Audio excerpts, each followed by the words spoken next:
이번 기초과학 과정에서는 502페이지 건폐율, 용적률 찾았나요? 이걸 살펴본 바 있는데요. 다시 한번 체크를 하도록 하겠습니다. 502페이지 건폐율하고 용적률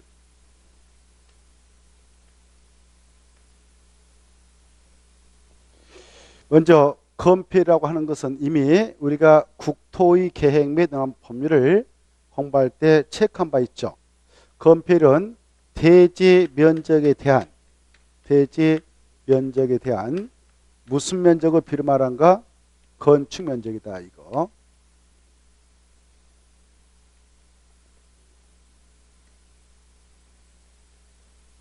그래 계산할 때는 이렇게 계산하면 됩니다. 그 다음에 용적이라는 것은 바로 대지 면적에 대한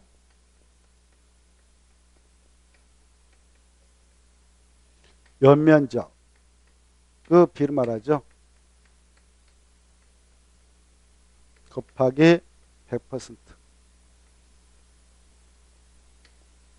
이때 용적률 산정용 연면적에는 그 건축물 내에 이거 있다면 제한한다고 그랬는데 그 건축물 내에 뭐가 있다면 그것의 면적은 제하느냐? 약조로 지, 주, 피, 피.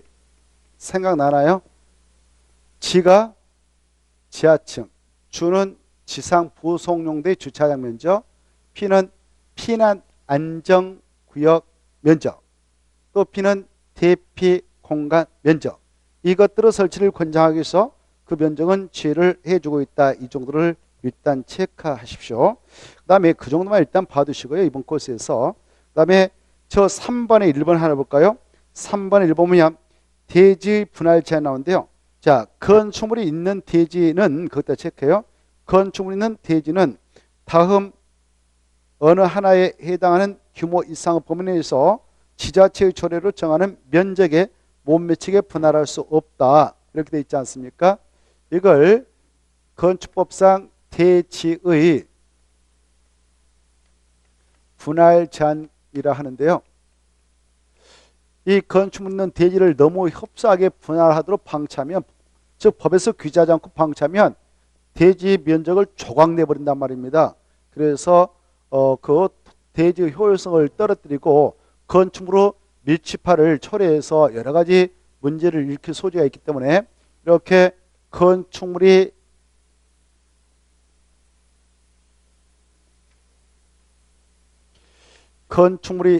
있는 대지 경우는 협소하게 대지 분할을 못하게 막고 있습니다. 만약 이렇게 협소하게 분할을 허용해 버리면 막 건축물 또 그 대지 구입했던 자가 건축할 거 아닙니까? 건축물이 밀집화된단 말이에요. 밀집화. 그래서 야, 건축물 있는 대지는 협소하게 분할하지 마라고 제안을 하고 있는데요. 이 건축물 있는 이 대지가 주거적이 있다 그러면 60제곱미터 못 미치게 분할할 수 없다. 그리고 상업적하고 공업적은 각각 150제곱미터 못 미치게 분할할 수 없다. 녹지역은 200제곱미터 못 미치게 분할할 수 없다. 이렇게. 그 다음에 네 가지씩이 아닌 나머지역을 그냥 우리끼리 그박그적 기타지역을 합시다. 기타지역은 60제곱미터 못 미치게 분할 말라. 이렇게 하고 있죠. 이걸 좀 기억하도록 했으면 좋겠는데 주거지역 60, 상업지역, 공업지역은 150, 녹지역 200. 이걸 아주 여러 번 출제한 바 있으니까요. 자, 봐두시고 넘어가셔서 한참 나오면은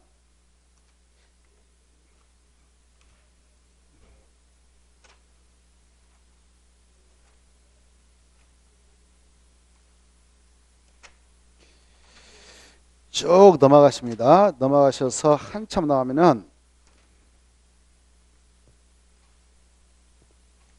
이번 코스에서는 주택법을 좀 봅시다. 쭉 넘어가셔서 538페이지 538페이지. 그 이전에 537페이지 주택법 해서 5편 나오죠. 5 파트. 자, 그러면 주택법 몇 문제 나오냐? 7문제 출제 이렇게 좀 써놓으세요. 7문제.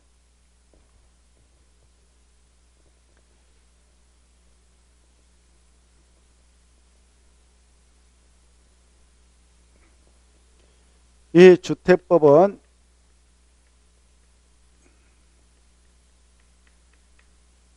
일곱 문제가 출제된다. 그리고 그 내용이 얼마 안 됩니다. 내용은 얼마 안 되는데 7문제 나오거든요. 그래서 이것은 전략적으로 좀 집중 정리를 해서 여기서 한 5문제에서 6문제 이상 맞추도록 공부를 해두시면 공법은 쉽게 통과가 될 수 있으리라 생각합니다. 먼저 이 법은 어떠한 내용을 정해가지고 어떠한 목적을 달성하고자 만들어진가, 이걸 제목자인데 바로 그 대상은 주택입니다만은 주택을 건설, 공급하여서 우리 국민의 주거안정을 도모하자. 국민의 주거안정 도모.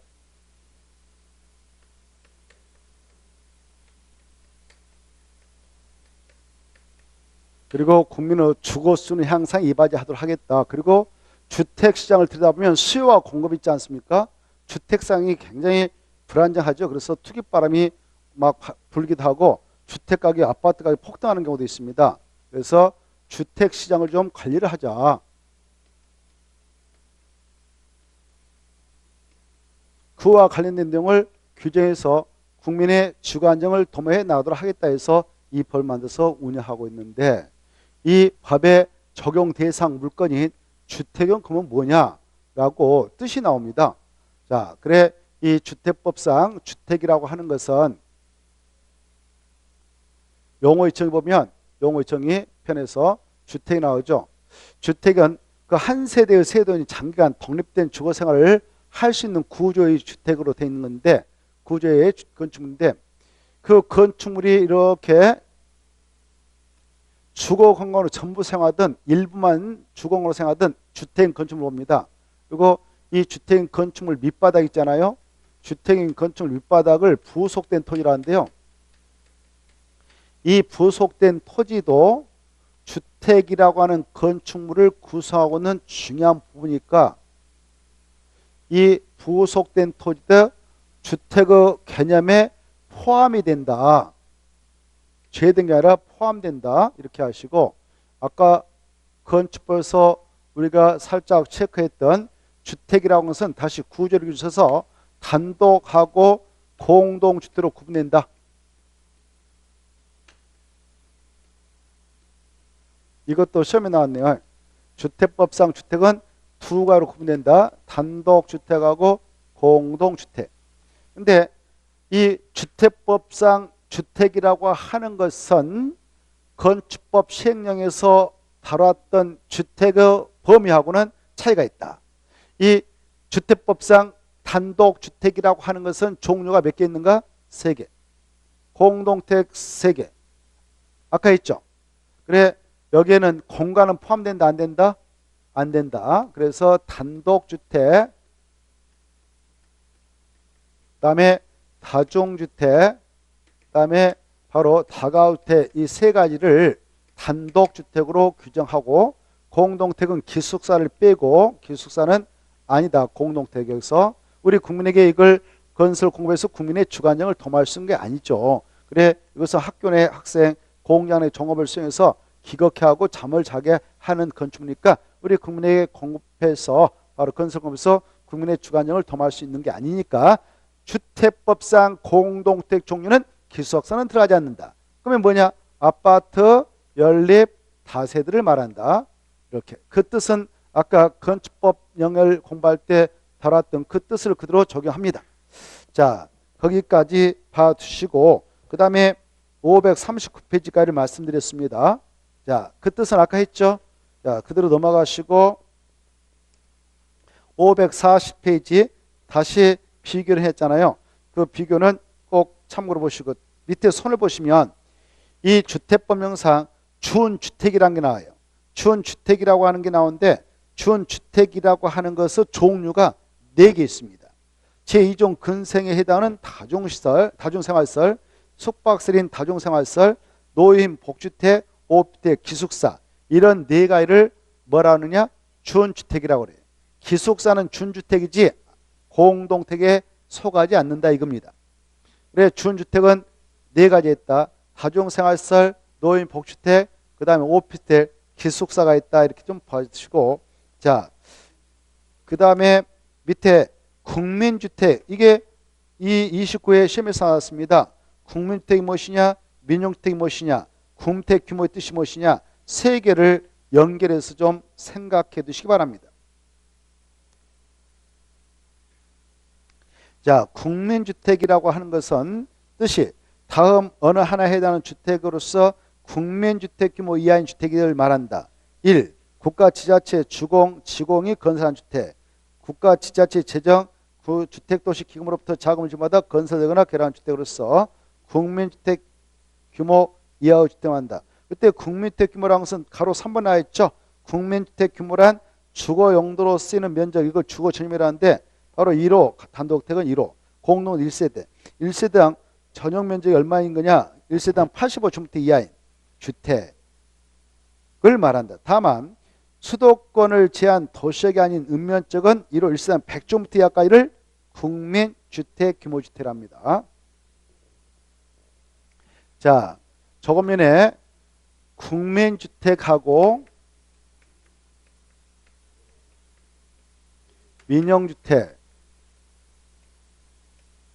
이걸 체크하게 되는데요. 이 민영주택 뜻은 그렇습니다. 민영주택이라는 것은 국민주택을 제한주택이에요. 국민주택이 아니면 다 민영주택이라는 겁니다. 국민주택이 아니면 다 민영주택이에요. 자, 민영주택은 시험에 나왔어요. 민영주택란 민간 건설업체가 건설 공급하는 주택을 말한다 이렇게 나왔는데 틀려요. 바로 민영주택란 무엇을 제한주택이라고요? 국민주택을 제한주택. 그러면 국민주택 뜻만 알면 되겠죠 이제. 국민주택 아니면 다 민영주택이니까. 자, 그러면 국민주택이 무엇이냐? 먼저 이 국민주택은 이렇습니다. 아주 공익성이 강해가지고 이건 법적으로 주택이 없는 세대원에게만 공급을 하도록 규정합니다.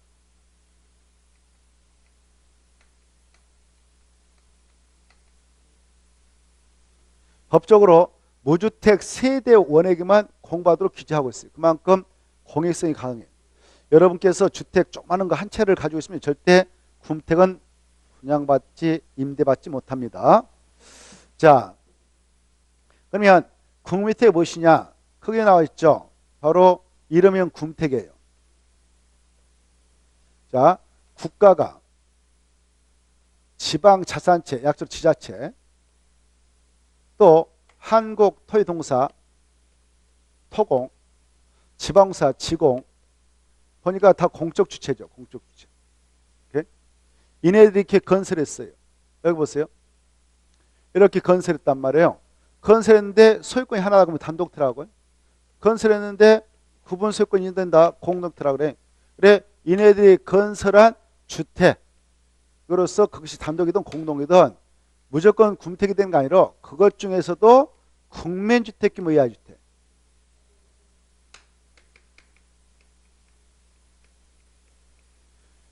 이 무주택 세대원에게 공급하게 될 이 국민주택이라는 것은 규모는 적게 해서 개수를 많이 만들어 가지고 공급해야 빠른 시일 내에 국민의 주관력을 도모해 나갈 수 있지 않겠습니까? 그래서 이 국민주택 규모 이하의 주택 이것까지가 연결돼야 돼요.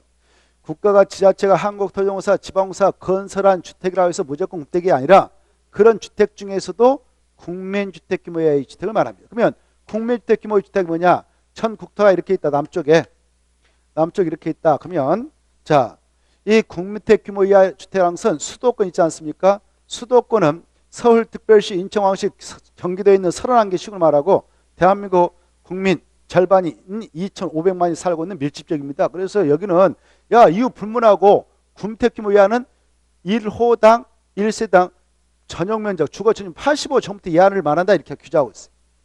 그래 이 85제곱미터 이하만 국민주택이라 하겠다. 자, 여기 들어가서 국가가 지자체가 주공이 지공이 건설했어요. 건설했는데 단독이든 공동이든 1호 1세당 주거 전면적이 얼마 이하여야 군택이냐? 85제곱미터 이하. 그걸 초과하면 절대 군택이 아니고 민용택이 돼버리는 거예요. 자, 그 다음에 봐봐요. 이 수도권이 아닌 나머지 지하 용도지역상 도시역이 있거든. 도시역, 관리적, 농림적, 자연 보존인데 도시역도 인구가 밀집해 있는 지역이니까 바로 이것도 무조건 85제곱미터 이하야 돼요. 이네들이 건설하게 되었는데 금요가 85제곱미터 이하야 돼요. 그리고 이제 봐보세요. 이 수도권도 아니고 여기 봐봐요. 수도권도 아니고 그리고 도시역도 아닌 수도권이 아닌 비도시역 도시역이 아닌 시골 읍면적 있잖아요. 읍면적은 땅값이 비싸요. 싸요. 싸니까 규모를 좀 풀어줘야 여기는 100제곱미터 이하까지를 군택 규모 이하로 하겠다. 이네들이 여기 들어가서 이렇게 건설했다면 그것은 100제곱미터 이하까지를 1호 1세당 주거 전면적 100제곱미터 이하까지를 군택 규모로 인정해 주겠다 이렇게 하고 있습니다. 자, 그 다음에 또 이 국가가 가지고 있는 돈, 지방 자체가 가지고 있는 돈, 이걸 재정이라고 하거든요. 이걸 지원받아요. 또 이 군택 건설하고 그 대지 조성할 때 쓰려고 적립해 놓고 있는 공적 자금이 주택 도시기금이 있어요.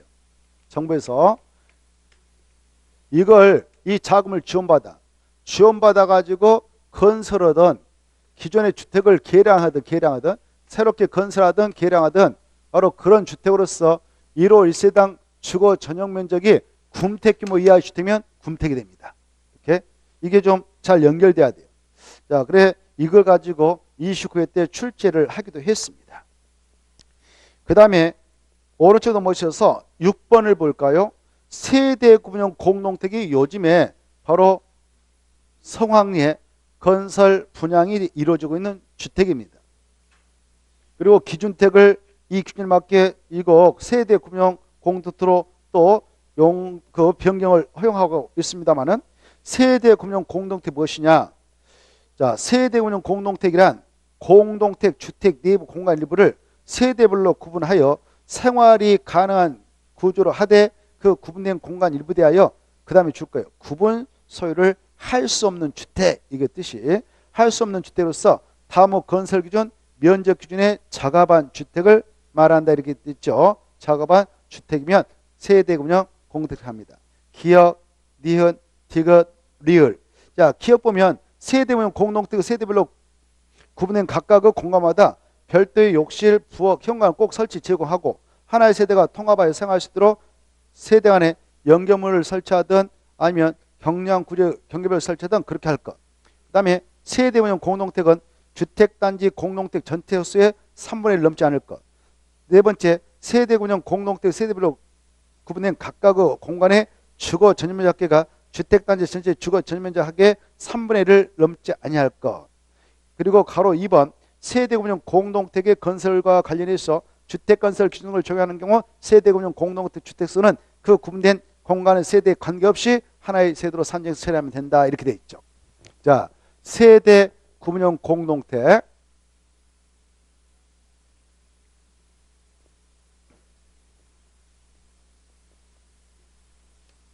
기출이 된 바 있습니다만 세대 구분형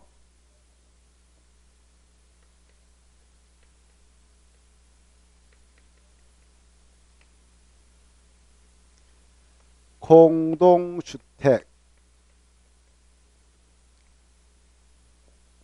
자, 여기 보십시오.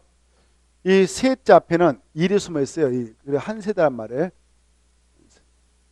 한 세대를 구분한단 말이에요. 이 한 세대를 다시 또 확대해서 한 세대가 있다. 아파트 한 세대를 만드는데 도면상 만드는데 이 법적으로 공동택이나 아파트 15세대 이런 거 있잖아요. 이런 거 한 세대에는 법적으로 구분 소유권이 하나만 인정되는 거예요. 소유권이 한 개만 인정돼요. 한 개. 근데 이걸 바로 한 세대의 규모를 평이란 말 써서 안 되지만 60평짜리로 한 세대 만들어서 공부한다 합시다. 근데 이걸 연세 드신 할아버지 할머니가 분양을 받았다 합시다. 분양을 받아가지고 여기서 다 살면 면적이 넓잖아요. 청소하기도 곤란하고. 그렇다고 해서 이 노부가 좀 돈도 있는데 저기 다른 지역에다가 원룸 하나 건축해서 운영한다든가, 그리고 월세 뭐 한 달에 500씩 받아가 생활비 쓰기 위해서 원룸 져가지고 운영한다, 사가지고 운영한다 합시다.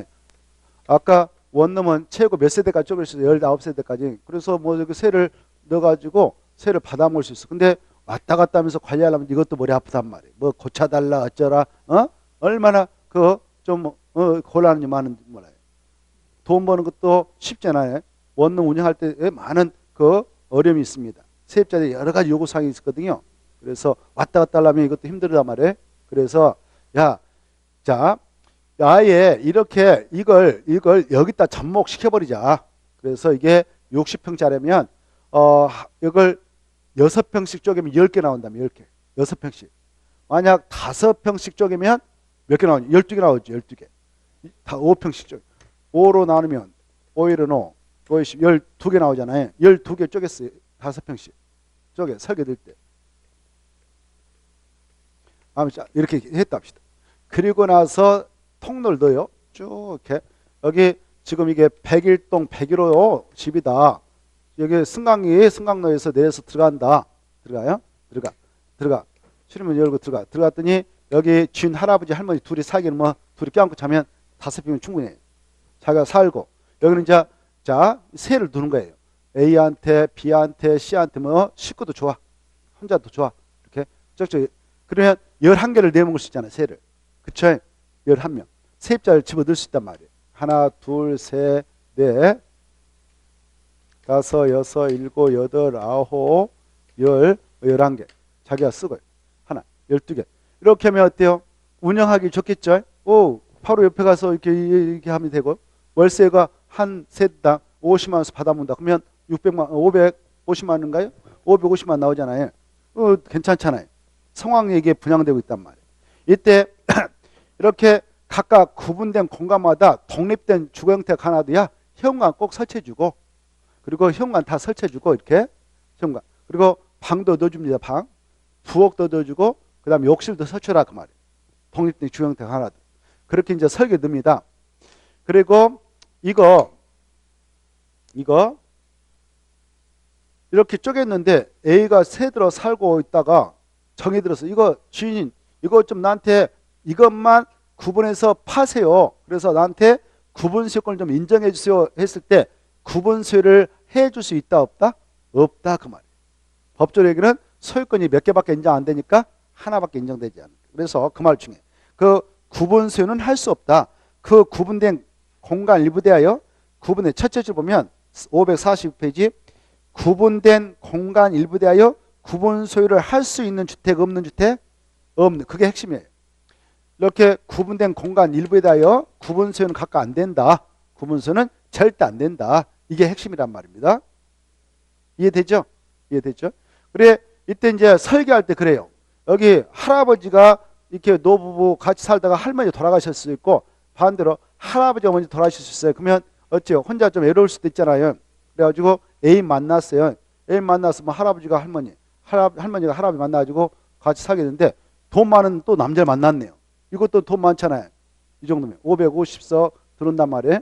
한 달에. 근데 돈 많은 또 애인 만나가지고 애인이 돌아와서 그래. 얘 세입자 다 보내버립시다. 보내버려. 나 돈 많으니까 보내버리고 우리끼리 그냥 운동하면서 삽시다. 편하게. 관리하면 머리 아프요. 나가라 합시다. 다 보내버리고 우리끼리. 그러려면 어때요? 통합해서 운영할 수도 해야 되겠죠. 그래서 애당초 설계될 때 연결물을 쭉 넣는다든가. 그러니까 경량 구조의 벽을 넣는다든가. 언제든지 내부분을 병에서 다 없애버린다든가. 경량 구조의 벽으로 넣는다든가 아니면 연결물 다 넣는다든가 해서 언제든지 이분이 한 세대 같이 그냥 바로 통합해서 운영할 수 있는 그런 설계를 해라 이렇게 하고 있어요. 설계를. 그 다음에 이 단지에 주택단지에 지금 이렇게 아파트 단지를 생각해봐요. 현대 아파트 단지를 조성하는데 여기다가 지금 900세대를 건설하려고 그래요. 아파트 900세대를 넣으려고 하는데 이때 이 101동에 1라인, 2라인, 101호, 102호, 201호, 202호 이렇게 넣는데 가운데다 승각이 넣고 양쪽에 60평짜리 넣는단 말이에요. 이렇게. 그때 이때 여기 동에 다 그렇게 넣고 여기다 900세대 다 그렇게 하냐 할 수 있느냐 900세대 이렇게 900세대 다 이렇게 세대 구분형 공동도 넣을 수 있냐 이렇게. 야, 그러면 어떻게 되겠습니까? 900세대를 건설해서 공급하게 되는데 한 세대에 12가구 와서 살아버린다. 그러면 어떻게 해서 주차는 복잡하죠. 여러 가지 부작용이 또 발생한단 말이에요. 그러면 이 단지의 주거 환경이 열악해져 버립니다. 엉망진창이 됩니다. 야, 그래서 우리 법에서는 규제하고 있어요. 야, 이런 세대 운영 공동택은 그 단지 전체 호수가 900세대다. 900세대 다 하지 말고 이것을 3분의 1을 넘지 말라. 3분의 1까지만 허용하겠다 법적으로. 그러면 300세대만 이렇게 할 수 있는 거예요. 3분의 1. 이해돼요? 600세대는 이거 못해요. 600세대는 3분의 1 넘지 말 것. 이해되죠? 3분의 1. 그 다음에 또 봐봐요. 그러면 이 3분의 1인 300세대 그렇게 했어요. 300세대를 이렇게 했는데 이 세대 운영 공동택이 차지하고 있는 전용면적 합이 이 단지 전체에 들어설 전용면적 합 그것도 역시 3분의 1 넘지 말라. 아까 300세대를 그렇게 하도록 했는데 이것이 차지하고 있는 주거 전면적 합이 전체 주거 전면적 합의 뭐 2분의 1 됐다 그러면 안 된단 말이에요. 3분의 1 넘어서 안 된다. 그리고 여기 봐보세요. 이렇게 한 세대가 여러 개로 쪼개졌다 해도 세대수를 계산할 때 이거 한 세대 12세대로 계산하지 말라. 왜? 이 단지에 여러 가지 부대설 주차장 같은 거 또 복리설 어린이집터 만들 때 경로 만들 때 이 세대수가 900세대인 경우하고 이렇게 좁은 것을 12세대로 계산하면 세대수 늘어나잖아요. 그렇죠? 그러면 확보해야 될 어린이집도 달라져 버리고 주차장 때도 달라져 버려. 그래서 우리 법에서는 야 이것은 세대수를 계산할 때 그냥 한 세대 계산하고 끝내자. 12세대 하지 말자. 그게 바로 2번입니다. 2번. 세대수 산정해가지고 세대금융 공동택의 건설과 관련해서 주택건설 규정을 적용하는 경우 세대금융 공동택의 세대수는 그 구분된 공간의 세대에 관계없이 몇 개로 산정하자? 하나의 세대로 산정한다. 이해되죠? 자, 거기까지 좀 봐두시고요. 그 다음에 이제 도시형 생활택을 좀 체크해 볼까? 요즘에 도시형 생활택 이런 말을 많이 우리가 접하지 않습니까? 그래, 도시형 생활택이 무엇이냐? 이것은 이명박 정권 시대에 도입했고요. 세대운영 공동택은 박근혜 정권 시대에 도입했던 주택의 개념입니다. 참고하시고. 자, 이 도시형 생활택 찾았나요? 네. 여기다 한 말 써놔요. 이 도시형 생활택의 건설 공급을 유도하고 촉진해 나가서 나홀로 가게 또 2인 가구의 주택수를 충족해 나가도록 하기 위해서 여러 가지 특혜를 인정해 줘 버렸습니다. 이명박 정실에 대표로 야, 이 주택을 분양해서 팔아먹는 사업체는 바로 네 마음대로 분양가 정해서 팔아먹어도 된다라고 허용하게 됩니다. 그걸 이렇게 표현해요. 분양가 그것다 써놓으세요. 분양가 상한제가 적용되지 아니한다 이렇게 표현해요. 이게 잘 나와요. 근데 좀 현 정권하고 안 맞으니까 좀 이거 실에서 안 낼 수도 있겠습니다만은 그러나 지금까지 잘 나왔으니까 도시형 생활택은 분양가 상한제가 적용되지 아니한다. 이렇게. 반대로 적용된다 그럼 드리겠습니다. 적용되지 않아요. 그것을 건설했던 사업체가 마음대로 그냥 분양가 정해서 팔아먹어도 된다 이렇게. 이 도시형 생활택에 이걸 도입했던 취지가 이겁니다. 큰 도시 서울 특별시라든가 인천시 이렇게 뭐 여기 대명시, 부산시, 강정시 이런 큰 도시 있잖아요. 큰 도시는 누가 많이 살아요? 저 농촌에서 중소도시에 이사 살고 있는 사람들 많잖아요. 또 지방에서 올라왔던 또 나홀로 직장인들 또 나홀로 학생들 많잖아요. 나홀로 가구가 많습니다. 그네들 굳이 막 속된 말로 아파트 30평, 20평 그 필요 없잖아요. 역세권 근처에서 조그마한 방 하나 얻어가지고 직장 왔다 갔다 학교 왔다 갔다 직장 이제 정년퇴임하면 시골로 내려가고 지방 내려가지 않겠습니까? 그래서 그네들한테 주택 수요를 좀 충족해 나가도록 하자 해서 저 선종에서 진작부터 만들어서 공부했던 그런 주택을 바로 도시형 생활택으로 표현하자 이렇게 하고 있습니다. 이 도시형 생활택은 도시에 살고 있는 나홀로 그 주택 가구, 나홀로 살고 있는 2인 가구, 1인 가구 그런 자들의 주택수를 충족해 나가도록 하기 위해서 도입했던 초소형 주택의 개념이에요. 초소형. 아주 적은. 알겠죠? 그게 취지인데 그걸 좀 많이 건설해서 공급하면 주택난을 해소하고 주택가격을 잡을 수 있겠다.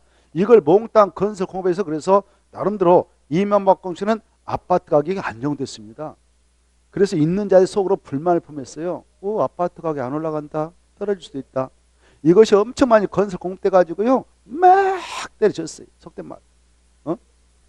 이걸 만들어서 공부하면 주차장도 적게 확보할 수 있도록 해버렸어요. 왜? 역세권은 근처에 되니까 뭐 승용차 필요하냐? 전철 타고 다니면 되지. 그래서 주차장 확보세도 적게 확보하도록 특혜를 줘버렸습니다. 그래서 주광이 좀 열악하게 됐는데 아무튼 그래 이걸 막 사업을 하는 자들이 엄청 많이 건설해서 공부하니까 나름 주택난을 해소해서 안정됐어요. 근데 최고에서 이거 이제 바로 그 질당 다 져버려가지고 공급이 지금 중단되고 있지 않겠습니까? 많이. 그래서 갑자기 주택이 부족해서 최근에 아파트가 폭등한 적이 있어요. 수도권에. 그걸 잡기 위해서 최근에 9.13 대책이 나왔는데 아무튼 그건 별개하고 이 도시형 생활택은 바로 이런 요건을 갖추고 있으면 도시형 생활택으로 인정합니다. 첫째, 이 도시형 생활택으로 인정받기 위한 요건인데 세 가지 요건을 요구하고 여기 보세요. 분양가 상한제도 적용받지 않고 주차장 확보 대수도 좀 적게 설치하도록 특혜를 받으려면 세 가지를 구축해야 된다. 이걸 지는 땅이 도시적 있고 관리적 있고 농림적 있고 자연분이 있는데 여기다가 건축하면 이거 안 돼. 반드시 여기다 건축해야 된다라고 규정하고 있어요. 어디다 건축해야 된다고요? 도시적. 첫째 조건이 그거예요. 도시적 건설. 그리고 여기 봐보세요. 역세권 근처. 이게 역세권 근처다. 그럼 역세권 근처에 이 주택을 칠 수 있는 큰 땅이 있겠어 없겠어요? 없겠죠. 땅도 비싸. 그래서 거기다 크게 접어야 안 된다. 그래서 그 규모는 300세대 미만으로 해라. 그래야 도시형 생활태로 인정해 주겠다. 그리고 각 세대의 전용 면적은 콩만하게 해라. 그걸 구주택 규모로 해요.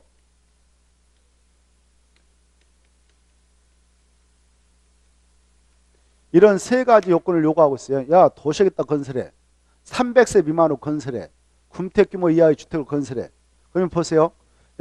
구주택 규모 주택이라는 것은 도시에 있다 건축할 때는 무조건 얼마여야 돼요? 85. 그쵸? 그래서 주거 전용 면적이 100이다 그러면 절대 도시형 사태 인정 않겠다. 나홀로 가고 있다가 2인 가구 있다 공부하려고 하는 주택이 뭔 큰 평수가 필요하냐? 이거 아니다. 이해되죠?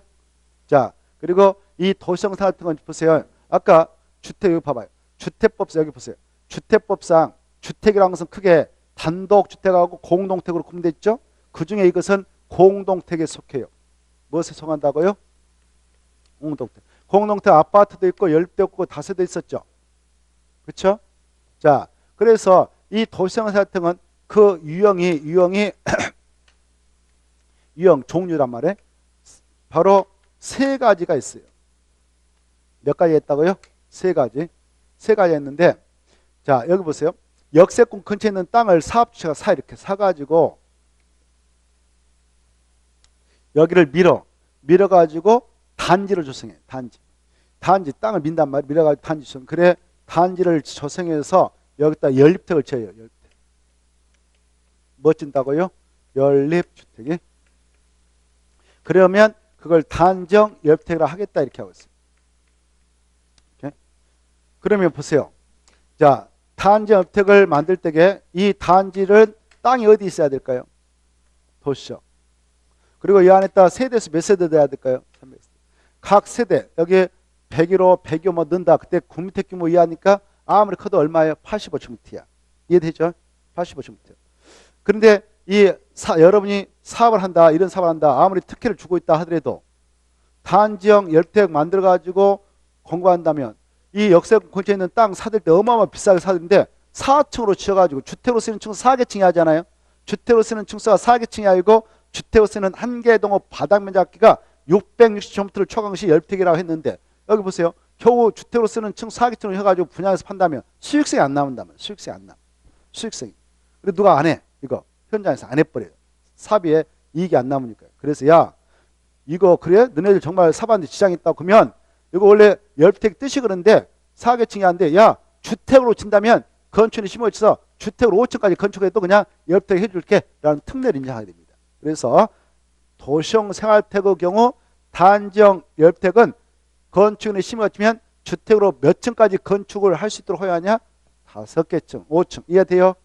자, 그 다음에 두 번째, 단지 조성에, 단지 조성에서 여기다가 바로 다세대 넣는 거예요. 연립을 넣으면 연립택이라고, 단지를 넣으면 단지 조성에서 다세대면 다세택. 그래, 이렇게 할 수도 있어요. 여기 단지형 연립 똑같아. 아까 여기다 다세대 넣는 거예요. 다세대. 여기 도시에 있는 땅 구입해서 단지 만들고 300세만 하고 군택 규모 이하라 해요. 근데 이것도 수익세 안 맞아요. 수익세 안 맞아. 300세 미만이라 주택으로 쓰는 층수는 4개층. 그래서 그래 야 그러면 너네들 그 한번 이거 사봤는데 나름대로 수익이 맞췄다. 건축에 심의가 치면 이거 주택으로 5층까지 건축해도 된다. 그래서 그냥 아파트 하지 않겠다. 도시형 살택 일종에 이걸로 인정해 주겠다. 근데 이것도 수익세 안 맞으니까 별로 안 해. 현장에 별로 인기 없어. 이런 것도 있다는 거.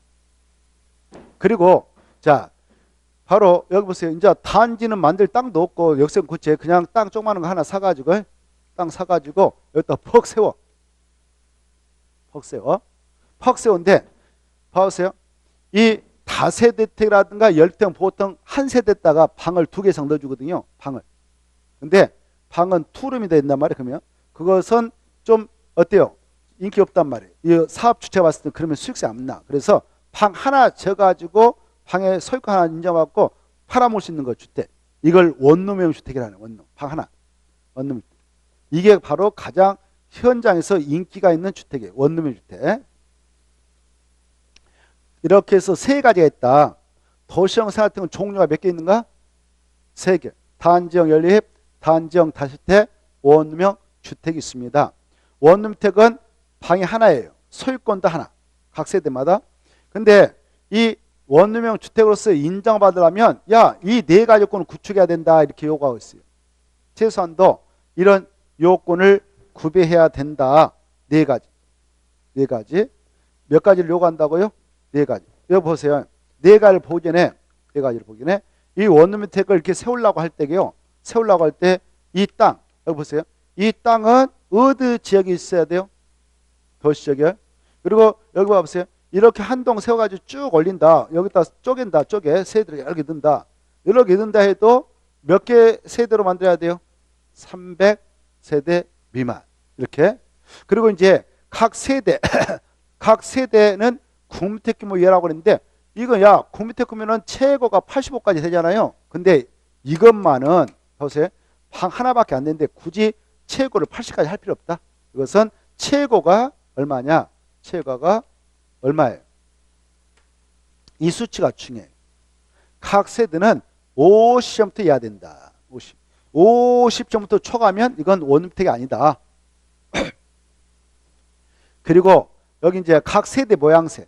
야, 각 세대는 야 이거 역세권 근처 땅 사가지고 벌써 이 사람이 살게 되는 주거 공간은요 햇빛이 안 들면 아주 안 좋은 거예요. 건강에 치명타를 일으켜버리거든요. 그래서 아무리 고가의 역세권 근처에 땅을 사가지고 돈 벌려고는 없자라도 땅 파고 들어와서 막 파고 들어와서 땅 속에다 벌집같이 세대 구성해서 팔아면 안 된다. 이거 안 된다. 규정하고 있어요. 각 세대는 절대 지하층에다 설치해서는 안 된다.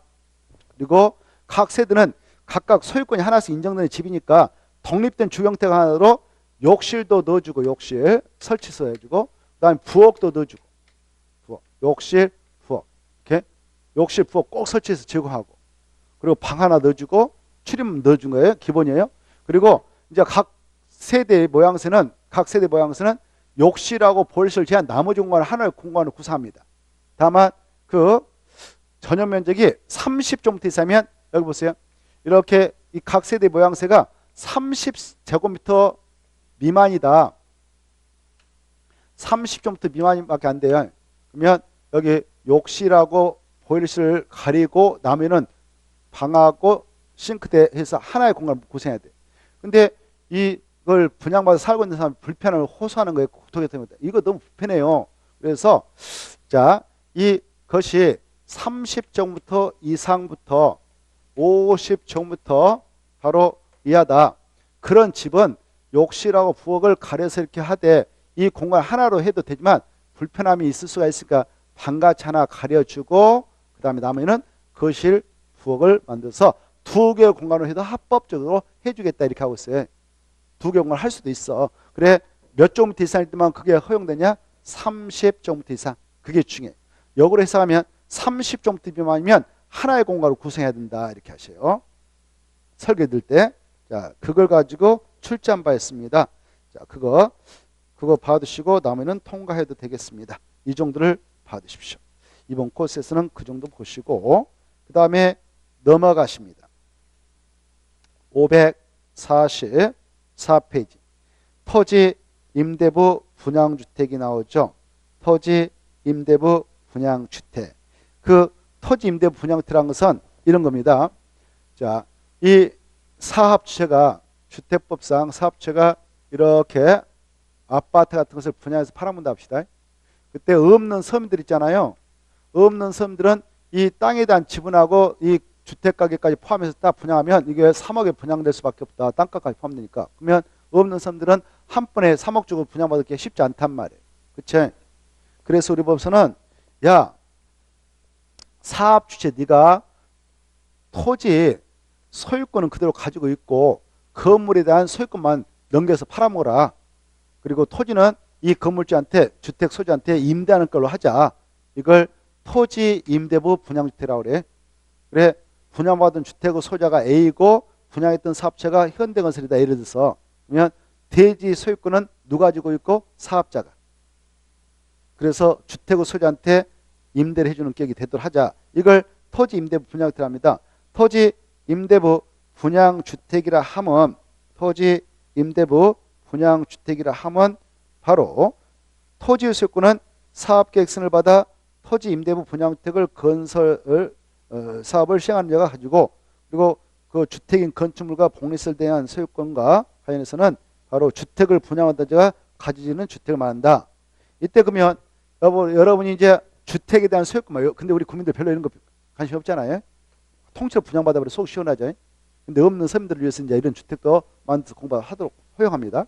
그때 이 소유권을 토지 소유권을 쥐고 있는 이 사업자가 있다. 그때 이 주택을 분양받은 자에게 몇 년 동안 토지 임대를 허용해야 되냐? 바로 40년. 몇십 년요? 40년. 40년 동안 보장이 됩니다. 일단 그 정도 보세요. 너무 많은 거 보면 좀 그러니까 넘어가시고 그 다음에 이제 546페이지. 546페이지 보면 준주택이 나와요. 준주택은 꼭 중요표에서 알아주셔야 돼요. 준주택이 뭐냐? 준주택은 주택은 아니에요. 그건 주택 A라면은 주택이 아니단 말이에요. 주택 A의 건축물과 그 부속 토지로서 주거시설로 이용 가능한 시설을 말한다. 그게 뜻입니다. 그리고 이제 바로 준주택의 종류 아까 했습니다만은 준주택의 종류 4개를 꼭 기억하셔야 돼요.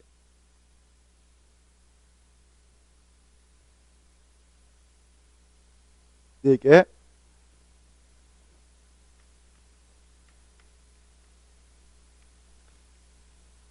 이게 시험에 나오니까 준주택 종류. 주택은 아닌데 준주택 종류가 뭐냐? 이렇게 약자로 다기노호, 다중생활설,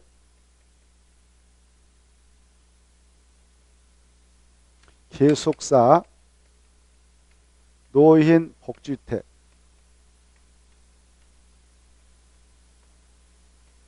그 다음에 오피스텔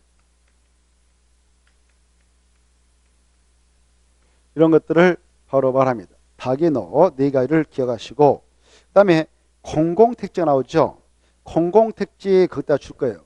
공공택지에다 줄 것이고 자 이렇게 공공택지가 있다. 여기 보세요. 공공택지가 있다. 여기서 이 공동택이 만들어졌다. 공동택이 만들어져 가지고 이걸 분양하는 자가 있다. 사업체가. 그러면 이 공공택지에서 공동택을 건설해서 분양한 자는 자기 마음대로 분양가를 정해서 팔아먹지 못하도록 규제합니다. 왜? 이 공공택지에서 분양하는 공동택은 분양가 상한제가 적용돼 버려요. 이 주택법에 정한 분양가격 이하로만 공부하도록 규제받습니다. 분양가 상한제 적용주택이 돼버리는 거예요.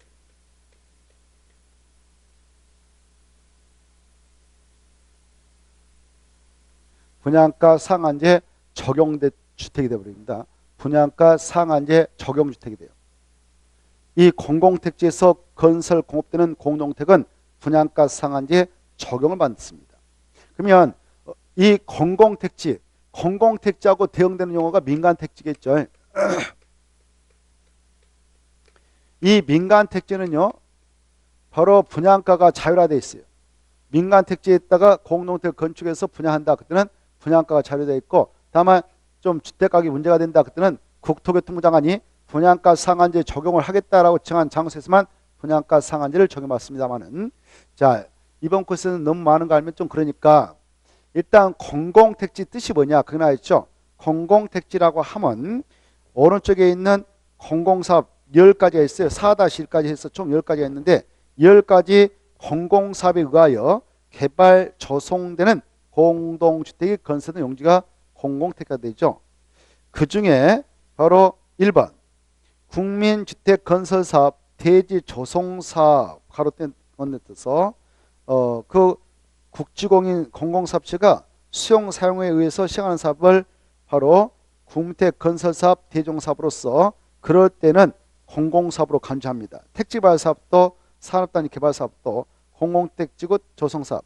그 다음에 나머지 통과하고 특히 5번이 중요해요. 5번 도시개발법상 도시개발사업으로서 국가 지자체 그 다음에 공공기관 정부 주련기관 지방공사가 수용 상방식으로 시행하는 사업과 관련해서 그게 수용 상방식 때 그것이 공공사업이 돼요. 도시개발사업 다음 우리가 공부하는데 환지 방식도 있고 그 다음에 수용 상방식이 있는데요. 수용 상방식을 통해서 도시개발 사업을 하게 되었다. 그랬을 때 그 사업이 공공사업이 되고 그 공공사업에 따라 개발 조성은 공동택 건설지가 바로 공공택지가 된다는 겁니다. 그 다음에 가로 2번 주택단지 나와 있죠. 이 주택단지라고 하는 것은 바로 이렇게 주택법상 사업을 하고자 하는 사업체는 그 규모가 단독택 30호 이상, 공동택 30호 이상, 대지 1만 종택 이상일 때는 사업계획서를 작성해서 주택법에 의거하여 사업계획 승인을 신청해서 사업계획 승인을 받아가지고 그 주택과 대지를 바로 건설 조성해 나가게 되는데요. 이와 같이 사업계획 승인을 얻어 주택, 부대, 봉쇄를 건설하는 1단의 토지를 하나의 주택단지를 해요. 이렇게 하나의 주택. 우리는 흔히 뭐 현대 아파트 단지다, 뭐 주공 아파트 단지다 이런 거 표현하잖아요. 이걸 법에서는 이렇게 주택단지라고 그래요. 여기 봐보세요. 이렇게 하나의 주택단지가 특정됐다 그러면 이것은 하나의 대지로 인정돼서 이 하나의 대지 면적 대비 건폐율을 정해서 여기다 건물을 세웁니다. 아파트 연립택을. 그때 이 하나의 주택단지라고 하는 것은 아까 주택부 따라 사업계획서를 얻어 주택, 부대, 봉쇄를 건설하는 일단 토지라든가 대지 조성 사업계획서를 받아 대지를 조성하는 일단 토지를 말하는데 이때 중요한 것은 이겁니다. 여기 보세요. 이렇게 있는데 여기 이런 시설로 분리가 되어버렸다. 일정한 시설로 이 토지하고 이 토지가 분리되어 버렸다. 그러면 이 땅과 이 땅은 하나의 주택단으로 인정을 해주지 않습니다. 이 땅도 하나의 주택단위로 이 땅도 하나의 주택으로 별개의 주택으로 봐요. 법적으로. 하나의 주택으로 인정을 못 받아요. 어떤 시설로 분리된 토지라면 하나의 주택으로 인정을 못 받는가. 이게 중요하거든. 여기 바로 고속도로가 설치되어 있다든가 자동차 전용도로가 설치되어 있다든가 그 다음에 바로 철도가 지나가다든가 더 나가서 여기 보세요. 이제 일반 도로 폭이 20m 이상으로 있다. 그때는 이 땅과 이 땅은 별개로 주택. 이게 중요한 거예요. 그리고 도시계획 A 정도로 도시계획 A 정도로는 8m 이상이 이렇게 확정되어 있다. 그럴 때는 이 땅과 이 땅은 별개 주택으로 보지 하나의 주택으로 볼 수가 없다는 거. 이게 키포인트니까 그것 좀 봐두시고 나머지 통과해야 됩니다. 넘어가셔서 부대시설하고 봉쇄시설 묶어서 비교. 간선시설, 기관시설 또 기반시설 나와있죠. 그래 가로 1번, 2번, 3번, 4번 쭉 나와 있는데 부대설에서 부대설은 이겁니다. 이렇게 아파트 한 채가 조성된다. 그러면 이렇게 아파트만 건축해서 분양된 거 아니지 않습니까? 여기 이 주택이 제 기능을 다 발휘하도록 이 단지를 조성해서 공부하는 사업체는 부대설도 설치 제공하고 공시설도 설치 제공하게 됩니다. 그리고 여기 안에 기관설하고 이 밖에 있는 기관설 동종의 시설을 연결하는 간설도 이렇게 연결해 주는데요. 여기 보십시오. 부대설의 종류가 뭐고 공시설의 종류가 뭐고 기관설이 뭐고 간설이 뭔가 이것들을 비교해서 알아주십시오. 먼저 부대설은 이 주택에 딸려있는 여기 담장, 그 다음에 주택단지 안의 도로입니다. 그 다음에 경비실, 주차장, 관리사무소, 그리고 건축설비, 승강설비 이런 것들을 부대설이라고 그래요. 그런데 공시설은 또 무엇이냐? 공시설은 이 안에 살게 될 입주자 등이 그 시설을 이용하면 이용할수록 행복해지고 건강에 이익을 얻게 되는 시설이 공시설인데 5개는 꼭 암기할 거. 여기 아이들이 들어가서 살 때 단지 들어가서 이용하면 이용할수록 행복해지는 시설이 어린 노트예요. 어린 노트. 그 다음에 더 크면 유치원 가서 공부해야 되죠. 유치원 건물. 그 다음에 더 크면 경로당으로 가서 노릇해야 돼요. 남녀노소 운동을 열심히 해야 되죠. 주호미 운동시설. 그래 행복하고 건강하죠. 그 다음에 이 안에 슈퍼 같은 것들이 바로 있다면 그게 근린생활설이에요. 근린생활. 이 5가지는 꼭 알아주셔야 돼요. 이건 봉리설이지 근린생활설까지 해서 봉설이지 부대설이 아니다. 이거. 그 다음에 기관설은 도로, 수도, 하수, 그 다음에 전기, 가스, 지역 난방, 통신 이런 것들 기관설인데 이 단지 안에 있는 기관설과 밖에 있는 기관설, 동종시설을 연결한 것을 간선시한다. 이렇게 봐주십시오. 자, 그 정도 보시고 그 다음에 12번 리모델링을 볼까요? 이 리모델링이라고 하는 것은 시험에 나오니까 잘 봐두셔야 돼요. 리모델링이 뭐냐? 그러면 리모델링이란 건축물 노후학제 기능 향상 등을 위한 다음 항목에 해당하는 행위를 한다. 1. 대수원 지을 것이고 2. 증축 찾아서 체크합니다. 증축.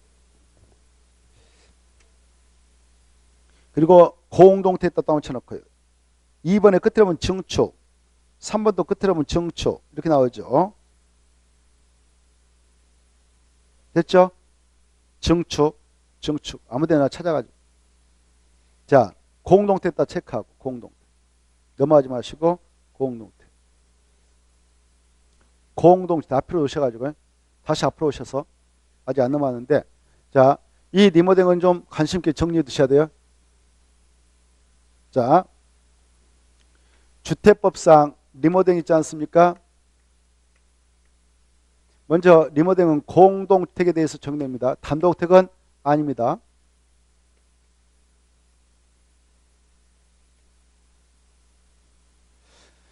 이 공동택 신규 건축 건설에서 신규 사용할 때 사용 검사 받습니다. 이 규모가 30세 미만이면 주택법이 아닌 건축법상 공사 끝나고 사용승인 받습니다. 이 규모가 30세 이상이면 주택에서 사용검사 받고 또 일정한 경우는 세대별로 공사 끝나다 그러면 이임시 사용승인을 받아야 사용할 수 있어요. 이임시 사용승인 받으면 사용할 수 있습니다. 이러한 절차가 있게 되면 사용할 수 있거든요. 이때 사용을 하고 사용을 하게 되었다. 그런데 이게 10년이 지났다. 15년이 지났다. 20년이 지났다. 30년, 40년이 지나간다. 그랬을 때요. 여기 보세요.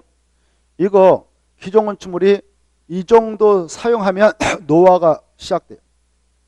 기능이 시작해요. 그래서 이 공동택의 노후학제 기능 향상을 위해서 10년 정도 지나면 이걸 대폭 고쳐요. 이걸 대손이라고 되어 있어요. 대손은 몇 년 지나야 되냐면 10년. 알겠나요? 자, 그 다음에 이제 봐봐요. 이거 사용하다 보니까 15년이 지났어. 15년 지나면 이거 분양받을 때 각 세대 전용면적이 좀 적었다. 그러면 공사에서 확장공사 했어요. 복도 털어버리고 공사해가지고 확장공사. 이걸 증축이라고 해요. 증축. 증축은 몇 년은 지나야 되냐? 15년. 자, 그래 아직 20년 안 됐어. 20년 미만 공동태. 20년 미만이 공동태일 때 이렇게 바로 리모델링이 가능해요. 근데 20년 지나가지고도 문제가 된다 그러면 법적으로 이걸 철거하고 다시 세울 수 있어요. 그때는 이걸 리모델링 하지 않고 재건축을 추진할 수 있다 이렇게 하는 거예요. 뭐 한다고요? 재건축을 추진하면 최소한 몇십 년 지나야 되냐? 20년 이상. 근데 때로는 40년이 지나야 되는 경우도 있어요. 이렇게. 그래 이때 추진할 수 있는 것이 재건축이고 그 이전에 좀 고쳐 쓰는 것을 리모델링이다 이렇게 생각하면 돼요. 이때 이 증축인 리모델링은 어떤 경우 바로 가능하냐? 일단 경관수가 차야 되는데 15년 이상이 돼야 된다. 이게 15년. 다만 15년 이상 20년 미만을 보면서 시도 조례로 경관수를 따로 정하고 있다면 그 경관수가 지난 공동태 일대 증축이 법적으로 가능합니다. 이때요. 증축은 세 가지 경우수가 있어요. 여기 보세요. 분양받을 때 각 세대당 전용면적이 85제곱미터 이상이었다. 그러면 복도 틀고 더 키울 수도 있어. 이렇게. 이걸 옆으로 전용면적을 넓힌다. 여기 보세요. 옆으로 넓히는 것을 수평증축이라고 그래. 뭐라고 한다고요? 여기 그냥 설명 들어봐요. 옆으로 넓히는 수평증축. 그때 넓힐 때 무한정 넓힐 수 없어요. 공사를 통해서 각 세대당 정리는 주거 전용면적이 100제곱미터 있다. 100제곱미터 있다면 130까지만 확장공사할 수 있어요. 이걸 30%까지 허용한다 그래요. 더 키울 수는 없어. 근데 정년의 주거 전면적이 85제곱미터 미만이었다. 그때는 더 확장소를 인정해줘요. 그때는 얼마까지 더 확장공사를 인정하느냐? 10분의 4, 40분까지. 거기 나와있죠? 10분의 4, 가로 안에 있을 거요. 40% 있나요 없나요? 있죠. 40%. 자, 그 40%까지 가능합니다. 그 다음에 여기 보십시오. 이제 이게 문제가 돼요. 여기 봐보세요. 이게 리모델링 공사를 한다. 이게 기존 것이요. 기존 것이 10층이라 합시다. 10층.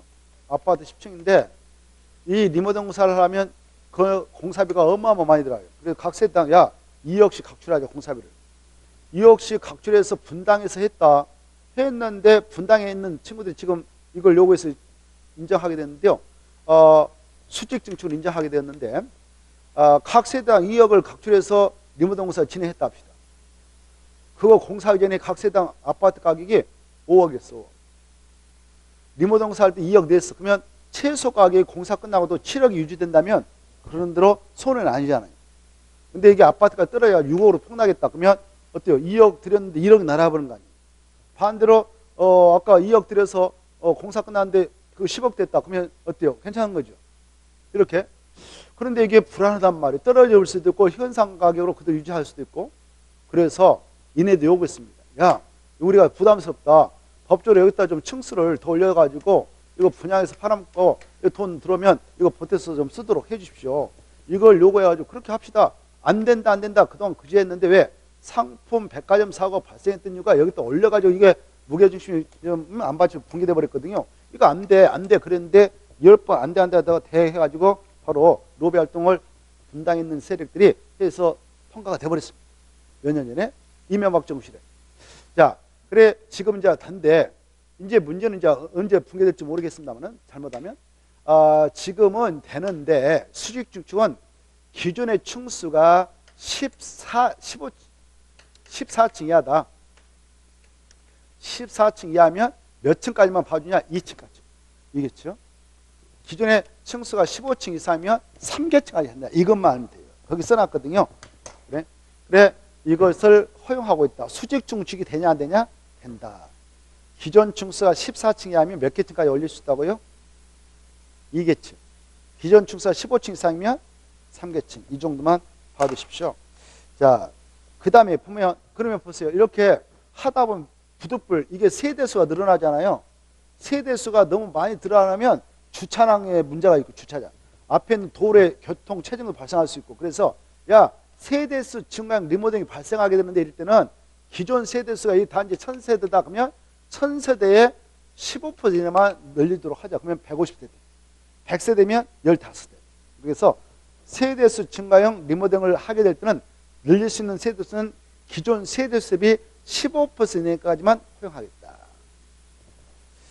여기까지가 리모델링입니다. 그 다음에 이제 하나만 하고 마치겠는데요. 13번. 남은 안 봐도 되고요. 용어 요청에서 공구가 있죠. 공구. 공구 찾았나요? 자, 종전에 이명박 정권 박근혜 정권 시절에 이 아파트 공급이 좀 정체됐어요. 아파트 공급이. 왜? 아파트가 떨어질 수가 있다 해서 잘 분양 안 받아가는 거예요. 정체가 돼요. 그래서 여러분 이제 아파트 건설회사라고 가정해봐요. 이거 1000세대를 건설해서 분양을 하려고 사업계획서를 받았어요. 승인을 받고 나서 우리 법에 하면 야 늦어도 5년에 공사 들어가라. 착공신고하고 들어가라. 이렇게 하고 있거든요. 안 들어가면 이거 승인을 취소할 수 있다. 이렇게 돼 있어요. 오, 이거 취소 면하려고 착공신고를 했어 5년에. 안 들어가면 또 취소해. 돈 다 날려. 그런데 분양이 안 돼버려? 그럼 이 사업주체 여기서 부도나고 망할 수가 있거든. 미분양 속철하면. 그래서 야 이런 점이 있으니까 그러면 너네들 109, 209 나눠서도 해도 돼. 이렇게 109, 209 나눠서 해라. 그래서 109 분양이 어느 정도 되면 209 들어가고 그래서 분양을 좀 원만하게 해라. 이런 취지에서 공급별 사업을 인정하게 됐습니다. 그래 이 단지의 세대수가 600세대 이상인 단위라면 바로 109, 209 나눠서 사업을 하도록 허용하겠다. 각각 공급별로 착공신고하고 사용검사를 별도로 수행하도록 인정해 줄 테니까 그렇게 해라 라고 해서 이걸 도입하게 됐습니다. 이때 공급별 사업을 하고자 할 때 이 주택단지 주택 호수가 몇 세대 이상일 때만 허용하느냐? 600세대 이상인 단위일 때만 허용한다. 이게 중요해. 이걸 가지고 한번 출제한 바 있어요. 이 수치를 알고 있는 600세대 이상인 단지일 때만 공급별 사업을 인정하는데 그러면 만약 공급별 사업을 한다면 여기 보세요. 여기 109, 209 각각 공급별로 착공신고하고 공사 다 끝나고 나서 받게 사용검사 이걸 별도로 수행하도록 인정하는데 이때 109하고 209 폭은 6m 이상 떼야 된다 이렇게 하고 있습니다. 몇 미터요? 6m. 봐두시고 여기 이제 봐주세요. 그리고 야 각각 공간에 보세요.